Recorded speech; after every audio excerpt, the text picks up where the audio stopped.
ये कहानी यूं तो धात तलाश करने वालों की एक आम सी मुहिम से शुरू हुई थी, मगर जैसे जैसे वाकयात खुलते गए ये बरतानिया की तारीख के सबसे बड़े खजानों में से एक की चोरी की दास्तान में बदल गई। जून 2015 में एक रोशन सुबह जब जॉर्ज पाउल और लिटन डेविस ने हेयरफोर्डशायर के खेत में अपनी धात तलाश करने वाली मशीनों के साथ खुदाई शुरू की, तो उन्हें शायद खुद भी अंदाजा नहीं था कि वो किस कदर गैर मामूली खजाने के करीब पहुंच चुके हैं। जमीन के नीचे छुपी हुई कीमती धातें महज चंद सदियों पुरानी नहीं थीं, बल्कि उनका ताल्लुक शायद वाइकिंग दौर से था। एक ऐसा खजाना जो सदियों से गुमशुदा था और जिसकी कीमत 30 लाख पाउंड तक जा सकती थी। यह खजाना दरअसल सोने के जेवरात, चांदी के बिस्किट और नायाब सिक्कों पर मुश्तमिल था, जिसे मुमकिन तौर पर किसी वाइकिंग ओहदेदार ने अपनी शिकस्त के खौफ से दफन कर दिया था। मगर तारीख के अंधेरों में छुपे इस खजाने की खुशकिस्मती उस वक्त खत्म हो गई जब पाउल और डेविस ने इस पर अपना दावा जमाने का फैसला किया।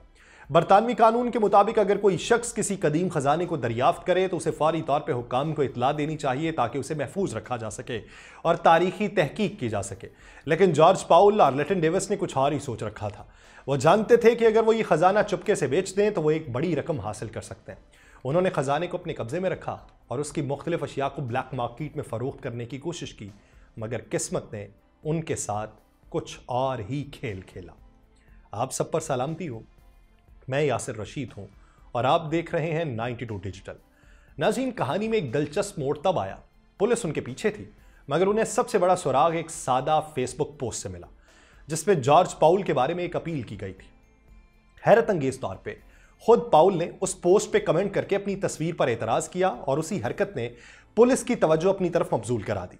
जब तफ्तीश आगे बढ़ी तो पोर्टर हॉले मॉर्गन समेत कई लोगों को यह मालूम पड़ा कि महज धात की शिकारी नहीं है, बल्कि तारीख के सबसे बड़े खजानों में से एक की चोरी के मुजरिम थे। अपील पर लोगों के तबसरों में कुछ अफराद पाउल के दिफा में बोल रहे थे, जबकि कुछ लोग हैरान थे कि एक इतने बड़े जुर्म में मुलव्वस शख्स खुद ही अपनी शनाख्त को लेकर एतराज कर रहा। आखिरकार बरतानवी अदालत ने उन दोनों को मुजरिम करार दे दिया और यह साबित हुआ कि उन्होंने कानून को नजरअंदाज करते हुए कौमी वर्से की चोरी की थी। उस जुर्म की पादाश में उन्हें तवील कैद की सजाएं सुनाई गईं और उस खजाने का ज्यादातर हिस्सा या तो बरामद कर लिया गया या हमेशा के लिए ब्लैक मार्केट के धुंधलकों में गुम हो गया। यह कहानी ना सिर्फ एक सनसनीखेज जुर्म की याद दिलाती है, बल्कि इस बात को भी उजागर करती है कि बाज़ औक़ात तारीख के सबसे नायाब राज भी इंसान के लालच के सामने बेबस हो जाते हैं। यह लम्हा जब जॉर्ज पाउल और लिटन डेविस को एहसास हुआ कि उन्होंने एक नाकाबिले यकीन खजाना दरियाफ्त किया, वो उनकी ज़िंदगी का सबसे सनसनीखेज लम्हा था। उन्हें लगा कि अब उनके दिन फिरने वाले, कि अब वो बेहद अमीर हो जाएंगे और शायद दुनिया की नज़रों से छुपकर एक शाहाना ज़िंदगी गुजारेंगे। मगर उनमें से सिर्फ एक बात सच साबित हुई, उनकी ज़िंदगियां वाकई बदलीं, मगर उस तरह नहीं जैसे उन्होंने सोचा था। खजाना तो उन्हें मिला, मगर उन्होंने कानून को नज़रअंदाज करने की सबसे बड़ी गलती की। बरतानिया में कदीम खजाने के दरियाफ्त के मुतल्लिक सख्त कवानीन है। ज़मीन के नीचे जो कुछ भी दफन है वो ना सिर्फ ज़मीन के मालिक का हक होता है, बल्कि तारीखी वर्से के कानून के तहत यह रियासत की मिल्कियत भी करार पा सकता है। कानून के मुताबिक पाउल और डेविस को 14 दिन के अंदर अंदर अपनी दरियाफ्त की इतला हुकाम और ज़मीन के मालिक को देनी चाहिए थी, लेकिन वो लालच में पड़ गए। उन्होंने ये खजाना खामोशी से एक थैली में डाला, तेजी से वेल्स की तरफ रवाना हुए। वहां पहुंचकर वो इतने पुरजोश थे कि अपनी दरियाफ्त की तस्वीर मेटल डिटेक्टर के शौकीन अफराद की वेबसाइट पर शेयर कर दी। शायद वो ये देखना चाहते थे कि दूसरे लोग उनकी इस दरियाफ्त के बारे में क्या राय रखते हैं, या शायद वो खुद अपनी कामयाबी पे इतने नाज़ा थे कि उसे दुनिया से छुपा ना सके। लेकिन फिर खौफ ने उन्हें घेरा।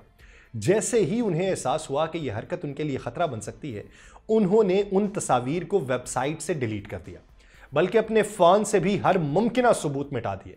उन्हें लगा कि इस तरह वो अपने जुर्म के निशान मिटा चुके हैं। मगर शायद वो नहीं जानते थे कि इंटरनेट और पुलिस के जदीद तफ्तीशी सॉफ्टवेयर कुछ भी भूलते नहीं। जो कुछ एक बार ऑनलाइन आ जाए वो हमेशा के लिए किसी ना किसी डिजिटल रिकॉर्ड का हिस्सा बन जाता है। यही वो लम्हा था उनके लिए मुश्किलात शुरू हुई। पुलिस को उनकी सरगर्मियों पर शुबा हुआ और जदीद फॉरेंसिक टेक्नोलॉजी के जरिए उनके फ़ोन से वो तस्वीर और डिजिटल सुराग बरामद कर लिए गए जो उन्होंने समझा था कि मिटा दिए गए। ये सब एक ऐसी कहानी का आगाज़ था जो किसी फिल्मी स्क्रिप्ट से कम नहीं थी। खजाने की तलाश, जुर्म, धोखाधड़ी और फिर कानून का शिकंजा जो आहिस्ता आहिस्ता मगर मजबूती से उन पर कसने लगा। जब जॉर्ज पाउल और लिटन डेविस ने कीमती खजाना दरियाफ्त किया तो उन्हें समझ नहीं आ रहा था कि इसे बेचने के लिए कहां और किससे राब्ता करें। आखिरकार पाउल ने कार्डिफ में एक कदीम नवादरात के डीलर पॉल वेल्स से राब्ता किया ताकि इस खजाने की असल कदर कीमत मालूम की जा सके। पॉल वेल्स ने अपने साथी डीलर जेसन स्लिम के साथ मिलकर जब चांदी के तकरीबन 12 सिक्के मेज पर बिखरे देखे तो वो दम खुद रह गए। ये सिक्के इतने चमकदार और ताजा लग रहे थे कि जैसे इन्हें अभी अभी किसी ने ढाला हो।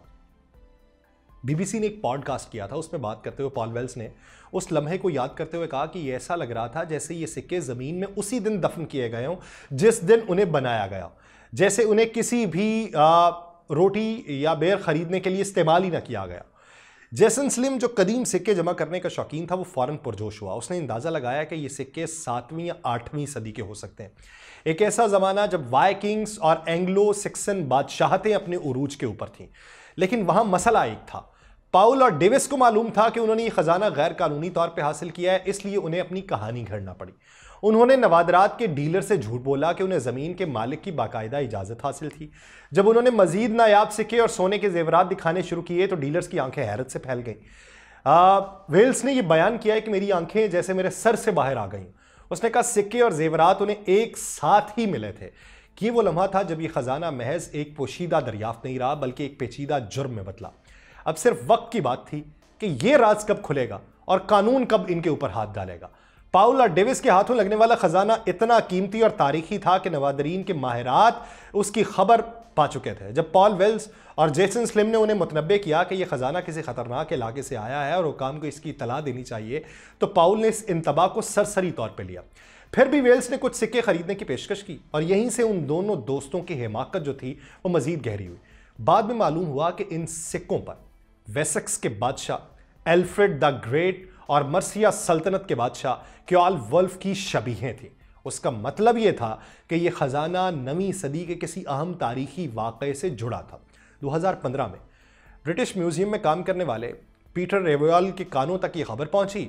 अफवाहें गर्दिश कर रही थीं। एक इंटरव्यू में उन्होंने कहा कि कुछ इंतहाई कीमती सिक्के दरियाफ्त हुए हैं। अंदाज़ा था कि उनकी तादाद कम से कम 300 है और यह ख़जाना वेल्स से आए 2 अफराद ने पाया। ये अफवाहें इतनी फैली कि रेवॉल को यकीन हो गया कि कुछ बड़ा हाथ लगा। उसने अपने एक्सपर्ट और जासूसों का नेटवर्क मुतहरिक किया ताकि पता चलाया जा सके कि ख़जाने की असल हकीकत क्या है। पाउल और डेविस ने जो तस्वीर सोशल मीडिया पर शेयर की थी वो बिलाखिर पीटर तक पहुंची। वो ये जानता था कि यहाँ 1 से ज़्यादा सिक्के दरियाफ्त हुए हैं और ये सादा दरियाफ्त नहीं है बल्कि एक अहम तारीखी ख़जाना है। रेवेल ने दोनों का ईमेल एड्रेस ढूंढा, उन्हें आगाह किया कि जो कुछ उन्हें मिला है वो ख़जाने के ज़ुमरे में आता है और उन्हें लाजमी तौर पर 14 दिन के अंदर हुकाम को इसे इतला देनी चाहिए। लेकिन पाउल और डेविस ने एक बार फिर ये इंतबा नज़रअंदाज कर दिया। चंद जेवरात तो वेल्स के म्यूजियम में जमा करवा दिए लेकिन 300 सिक्के गायब हो गए। ये वो लम्हा था जब पुलिस ने मामले को संजीदगी से लेना शुरू किया। पुलिस के पास सिर्फ एक ही रास्ता था, पाउल और डेविस का सुराग लगाना और उनसे वो खजाना बरामद करना जो तारीख के सफ़ात में हमेशा के लिए गुम हो सकता था। ये कहानी सिर्फ खजाने की चोरी की नहीं बल्कि जुर्म, लालच और मुसलसल फरार की है। पाउल और डेविस ने अपनी सजाएं काटी मगर कहानी वहीं खत्म नहीं हुई। 2019 में अदालत ने जॉर्ज पाउल को 10 साल और लिटन डेविस को 8.5 साल कैद की सजा सुनाई। बाद में अपील के बाद दोनों की सजाएं कम कर दी गई और पाउल को 6.5 साल और डेविस को 5 साल कैद हुई। लेकिन असल मसला खजाने की चोरी के बाद उसकी बाजियाबी का था। अदालत ने हुक्म दिया कि दोनों को 6 लाख पाउंड अदा करना होंगे जो गालिबन वो रकम थी जो खजाने की फरोख्त से हासिल की गई है जिसकी तवक्को थी। सितंबर 2024 में डेविस और उस खतीर रकम की अदायगी में नाकाम रहा जिस पर उसे मजीद 5 साल और 3 माह की सजा सुनाई गई। उधर पाउल ने कुछ और ही रास्ता इख्तियार किया, वो फरार हो गया। अक्टूबर 2024 में वो अचानक फेसबुक पे नमूदार हुआ। एक बदनामे ज़माना पोस्ट में उसने अपने मफरूर होने पर तबसरा जो था वो किया। रिपोर्टर ने हॉली मॉर्गन उसने उस मौके का फ़ायदा उठाया और उससे ऑनलाइन गुफ्तगू की जिसमें पाउल ने यह दावा किया कि मैं कहीं नहीं भाग रहा। यह बयान हकीकत के बिल्कुल बरक्स था क्योंकि कुछ ही दिन बाद पुलिस ने उसे स्कॉटलैंड के शहर एडमबर्ग से गिरफ्तार कर लिया। जनवरी 2025 में जब उसे अदालत में पेश किया गया तो पाउल एक बार फिर पुलिस को चकमा देके गायब हो गया। अब वो दोबारा मफरूर है और कानून नाफिज करने वाले इदारे एक बार फिर उसकी तलाश में हैं। ये केस सिर्फ एक खजाने की चोरी का नहीं है। पाउल को दोबारा क्या पकड़ा जा सकेगा या वो हमेशा के लिए तारीख के अंधेरों में खो जाएगा, बिल्कुल उस खजाने की तरह जिसे उसने चुराया था और अभी तक उसका सुराग ही नहीं लग सका। मुझे दीजिए इजाज़त, अल्लाह निगहबान।